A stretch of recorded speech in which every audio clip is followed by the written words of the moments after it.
Value education contest Shrimad Bhagavad Gita पर आधारित एक प्रतियोगिता जो कि मध्य प्रदेश सरकार और इस्कॉन के सहयोग से आयोजित है, उसके अंतर्गत आज हम अध्ययन करेंगे कि दूसरों में अच्छाई कैसे देखें, दूसरों में अच्छाई देखना सीखें। अद्वेष्टा सर्वभूतानां मैत्रः करुणं एव च निर्ममो निरहंकारः समदुःख सुखः क्षमी। जो ईर्ष्या नहीं करता बल्कि सभी जीवों का दयालु मित्र है, जो स्वयं को स्वामी नहीं मानता, मिथ्या अहंकार से मुक्त है, जो सुख और दुख दोनों में समान रहता है, वही केवल दूसरों में अच्छाई को देख पाता है। हमारे जीवन में हर एक परिस्थिति एक अवसर पैदा करती है। एक व्यक्ति कहता है कि इन कलियों की झाड़ी को देखो, यह कांटे से भरी है। वह गुलाब की कलियों पर कांटों के बारे में शिकायत करता है, तो दूसरा क्या कहता है कि इन कांटों वाली झाड़ी को देखो, इसमें गुलाब है। झाड़ी वही है, दृष्टिकोण दो है। एक व्यक्ति उसमें कांटे देख पा रहा है तो दूसरा उसमें गुलाब का फूल। इसी तरह आपके जीवन में भी जो परिस्थितियां आती हैं उसमें आप पॉजिटिव या नेगेटिव आप अपने हिसाब से उसमें देख सकते हैं। आप अगर पॉजिटिव देखेंगे तो उसमें सकारात्मकता दिखेगी, और आपका दृष्टिकोण अगर नकारात्मक है तो उसमें आपको बुराई ही नजर आएगी। अगर आप पीले रंग का चश्मा पहनते हैं तो आपको हर चीज पीली दिखाई देगी, और अगर आप हरे रंग का चश्मा पहनते हैं तो आपको हर चीज हरी दिखाई देगी, और अगर आप साफ चश्मा पहनते हैं तो आपको हर चीज वैसी ही दिखाई देगी जैसी वह है। इसलिए हमारी चेतना के स्तर के अनुसार हमारे कुछ दृष्टिकोण होते हैं। हम किसी परिस्थिति के अनुसार किस दृष्टिकोण को अपनाते हैं, यह हमारी चेतना और दुनिया के बारे में हमारी पूरी धारणा को निर्धारित करता है।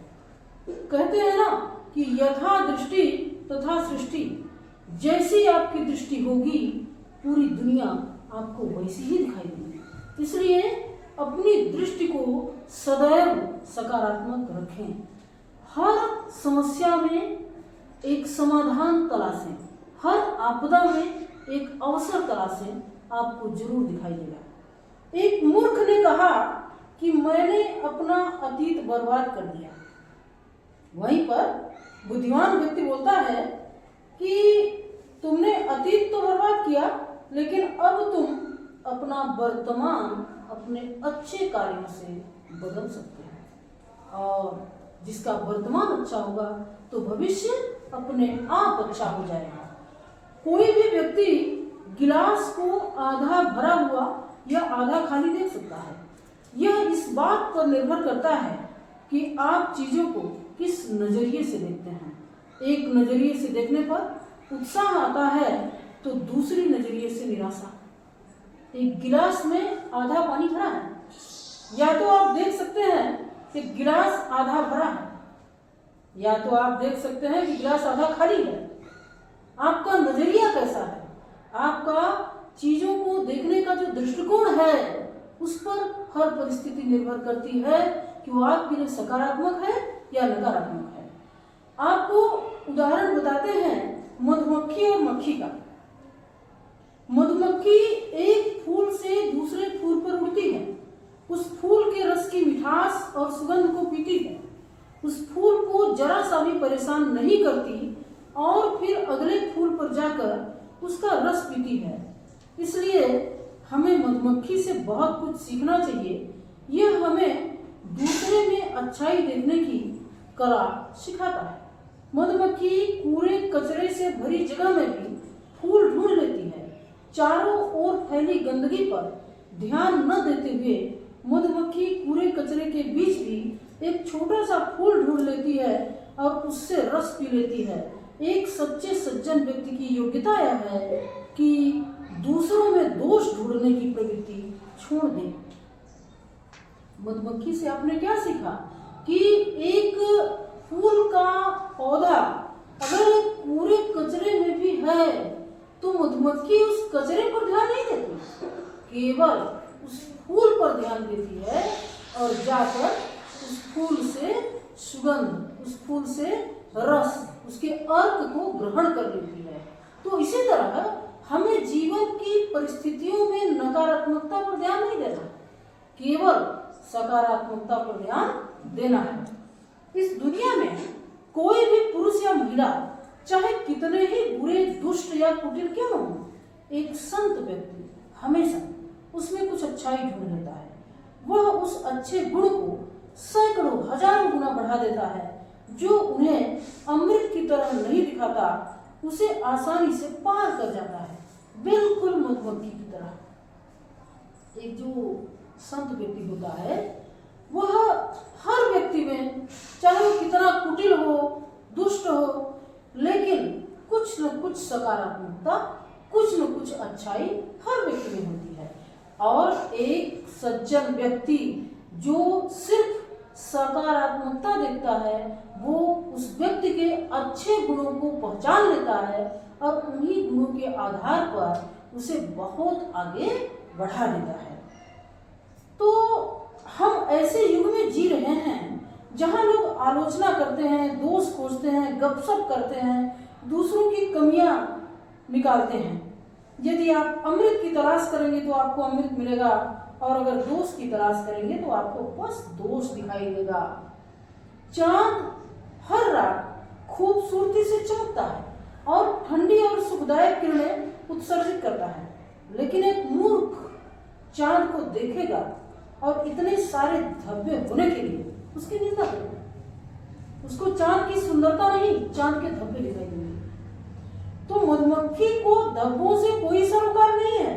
मधुमक्खी जो है केवल अमृत की तलाश करती है। उसी तरह हमें जीवन में कोई भी परिस्थिति चाहे कितनी ही कठिन क्यों न हो, हर परिस्थिति में एक समाधान, एक सकारात्मकता जरूर छिपी होती है और हमें वही देखना चाहिए। एक संत व्यक्ति हमेशा दूसरों में अच्छाई की तलाश करता है, भले ही दूसरे में अच्छाई की एक छोटी सी चिंगारी हो, लेकिन जो संत होता है ना उस चिंगारी को हवा देता है और उसे तब तक बढ़ाना चाहता है जब तक कि वह ज्वाला का रूप लेकर सभी बुराइयों को नष्ट न कर दे। मतलब हर व्यक्ति में कोई न कोई अच्छाई जरूर होती है और उस अच्छाई को अगर हम इतना बढ़ा दें, मोटिवेट कर दें उस अच्छाई को, तो इतनी बढ़ जाएगी कि जितनी बुराइयां होंगी ना उस अच्छाई में जल के खाक हो जाएगी और केवल अच्छाई दिखेगी। तो हमें अच्छाई को तलाशना है। अब देखिए, जो मक्खी होती है उसके बारे में आप देखिए। आपका शरीर बहुत स्वस्थ है और मान लीजिए कि शरीर का एक हिस्सा संक्रमित है, तो मक्खी आपके संक्रमित मवाद को खाने के लिए तुरंत आएगी। उसे आपके स्वस्थ अंगों की परवाह नहीं है, वह बस मवाद की तलाश में है। यही मक्खी का जीवन है। तो आपने कितनी मक्खियों को फूलों से रस पीते देखा और कितनी मधुमक्खियां मवाद खाती हुई पाई। जिनकी मानसिकता मक्खी जैसी है वह हमेशा दूसरों में मवाद ढूंढते हैं, मतलब दूसरों में गलतियां ढूंढते हैं, दूसरों में दोष ढूंढते हैं। यानी उनकी मानसिकता कैसी है? नकारात्मक है। वो केवल उनका ध्यान दोष पर जाता है। जिस तरह मक्खी का ध्यान बाकी स्वस्थ शरीर पर न जाकर केवल संक्रमित हिस्से पर जाता है, उसी तरह जो नकारात्मक व्यक्ति है उसका ध्यान केवल और केवल दोष पर जाता है, वह केवल दोष ढूंढता है। लेकिन जो सकारात्मक व्यक्ति है वह मधुमक्खी की तरह है। वो चारों तरफ पूरा पड़े होने के बाद केवल जिस तरह मधुमक्खी फूल के अर्क को ग्रहण कर लेती है, तो जो सज्जन व्यक्ति है, जो सकारात्मक व्यक्ति है, वह केवल गुणों को ग्रहण करता है, दोषों से उसका कोई सरोकार नहीं होता। तो भगवान कृष्ण इस तथ्य की पुष्टि करते हैं कि मैं प्रत्येक व्यक्ति के हृदय में विराजमान हूँ तथा मुझसे ही स्मृति, ज्ञान और विस्मृति आती है। अगली बार जब हमें किसी के बारे में कुछ नकारात्मक कहने की इच्छा हो तो हमें रुककर अपने आप से 3 प्रश्न पूछने चाहिए। पहला प्रश्न, क्या मुझे गलतियां ढूंढने या प्रतिक्रिया देने का अधिकार है? दूसरा प्रश्न, क्या मेरे पास ऐसा कहने का सही मतलब है? क्या तीसरा प्रश्न, क्या आलोचना करने का यह सही समय, स्थान और परिस्थिति है? अक्सर इन सवालों के जवाब हमें चुप रहने के लिए प्रेरित करते हैं। अगर हम खुद को दोष खोजने से दूर रखेंगे तो हम में कई दिव्य गुण विकसित होंगे। एक संत के बारे में आप देखिए कि एक रात एक महान संत पेड़ के नीचे आराम कर रहे थे। उनके पास किताबें और प्रार्थना की मालाओं का एक बंडल रखा हुआ था। एक चोर आता है और संत को देखा और ध्यान से देखते हुए मन ही मन सोचा कि ये जरूर चोर होगा और पड़ोस के गांव में किसी घर को लूटा होगा और भाग कर यहाँ आया और सो गया। पुलिस किसी समय उसे पकड़ नहीं आ सकती है। इस मतलब पुलिस के आने से पहले मैं भाग जाऊं, यह कहते हुए वह भाग गया। थोड़ी देर बाद एक शराबी आता है। अब वो लड़खड़ाते हुए आता है और संत को देखा, वह लार टपकाता हुआ बोला, अच्छा यह सज्जन आधी रात को यहाँ डेरा डाले कौन है? आहा। उसने कहा, मेरे दोस्त, मुझे लगता है कि तुमने ज्यादा पी लिया, नशे में तुम खाई में गिर गए। मैं तुमसे कहीं ज्यादा स्थिरता से चल सकता हूँ और मैं तुम्हारी तरह यहाँ गिरने वाला नहीं हूँ। कुछ देर बाद एक ऋषि उसी रास्ते से गुजरे। महान संत को आराम करते देख उन्होंने मन ही मन सोचा, यह कौन है? इसका चेहरा बहुत शांत लग रहा है और इसके हाथ प्रार्थना में जुड़े हुए हैं। निश्चित रूप से यह कोई महान संत है जो भगवान की सेवा करने के बाद आराम कर रहा है। और ऋषि ने संत के पैरों को दबाना शुरू कर दिया और बोले कि आप कितने महान संत हैं और आप कितने महान आत्मा हैं। संत ने आंखें खोली और कहा, हम जैसे हैं वैसे ही हम दूसरों को देखते हैं। एक चोर को वो संत चोर दिखे, शराबी को शराबी दिखे, लेकिन एक संत जब आया, एक ऋषि जब आए तो उनको वो संत दिखे। मतलब वही यथा सृष्टि यथा दृष्टि तथा सृष्टि। कहानी का सार क्या है कि आप जो हैं वही आप देखते हैं, या दूसरे शब्दों में कहें तो हम दूसरों में वही देखते हैं जो हम स्वयं हैं। दूसरों के बारे में हमारा निर्णय हमारी अपूर्ण इंद्रियों पर आधारित नहीं होना चाहिए। हर चीज को शास्त्र की नजर से देखा जाना चाहिए, क्योंकि शास्त्र ईश्वर के वचन है। जैसे जैसे हम अज्ञानता की ओर बढ़ते हैं और अच्छाई से दूर होते जाते हैं, आलोचना की प्रवृत्ति बढ़ती चली जाती है। तो आप चीजों के उज्जवल पक्ष को देखना किस तरह सीख सकते हैं, आइए एक कहानी के माध्यम से बताते हैं। एक प्रसिद्ध करोड़पति श्री एंड्रयू कार्नेगी, जो अमेरिका के सबसे बड़े निर्माताओं में से एक थे, उनके पास एक समय में 43 करोड़पति काम करते थे। किसी ने उनसे पूछा कि वह लोगों के साथ कैसे पेश आते हैं। उन्होंने जवाब दिया, लोगों के साथ व्यवहार करना सोना खोदने जैसा है। जब आप 1 औंस सोने के लिए खुदाई करते हैं तो आपको 1 औंस सोना पाने के लिए टन भर मिट्टी हटानी पड़ती है, लेकिन जब आप खुदाई करते हैं तो आप मिट्टी की तलाश में नहीं जाते, आप सोना खोजते हैं। और हर व्यक्ति और हर स्थिति में कुछ न कुछ सकारात्मक होता है। जिस तरह जब एक खदान में सोने को तलाशने के लिए खुदाई की जाती है और टनों भर मिट्टी हटाई जाती है, तब जाके कहीं सोना मिलता है। और खोदने वाले की नजर मिट्टी पर नहीं होती, केवल सोने पर होती है। उसी तरह अगर हम हर व्यक्ति में अच्छाई तलाशें तो हमारी नजर सिर्फ उस अच्छाई पर होगी, उसके बुराई पर नहीं होगी। तो आदर का भाव हम कैसे विकसित करें? सम्मान जरूरी है क्योंकि यह सकारात्मक संबंधों को बढ़ावा देता है, विश्वास बनाता है और एक स्वस्थ और समावेशी माहौल को बढ़ावा देता है। जब लोग सम्मानित महसूस करते हैं तो उनके सहयोग करने, प्रभावी ढंग से संवाद करने और सकारात्मक रूप से योगदान देने की संभावना अधिक होती है।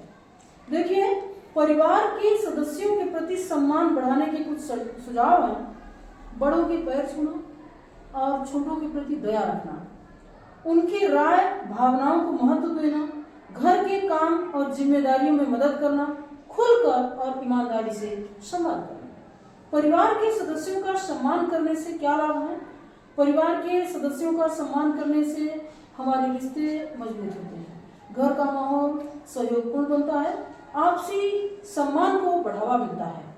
शिक्षक के प्रति सम्मान विकसित करने के कुछ सुझाव हैं कि कक्षा के लिए समय पर पहुंचना और तैयार रहना, पाठों पर ध्यान देना और सक्रिय रूप से भाग लेना, कक्षा के नियम और निर्देशों का पालन करना, उनके प्रयासों और प्रतिक्रिया के लिए आभार व्यक्त करना। किनके प्रयासों? शिक्षक जो आपको पढ़ाते हैं उनके प्रयासों के लिए प्रतिक्रिया और सक्रिय प्रतिक्रिया और आभार व्यक्त करिए। शिक्षक का सम्मान करने से क्या लाभ है? लाभ ये है, ये छात्र की शिक्षा और व्यक्तिगत विकास में महत्वपूर्ण भूमिका निभाते हैं। कौन? शिक्षक। तो शिक्षक जो है ज्ञान, मार्गदर्शन और सहायता प्रदान करते हैं, जिससे छात्रों को उनके शैक्षणिक और व्यक्तिगत लक्ष्यों को प्राप्त करने में मदद मिलती है। बाहरी लोगों के प्रति सम्मान दिखाने की क्या सुझाव है? सार्वजनिक स्थान पर आप जैसे गए तो वहाँ विनम्र बने रहें, वहाँ शिष्ट बने रहें, जरूरतमंद की मदद करिए, सामाजिक शिष्टाचार का पालन करिए, सार्वजनिक संपत्ति और स्थानों का सम्मान करिए, सांस्कृतिक मतभेदों के प्रति सचेत रहें और सहिष्णुता दिखाएं।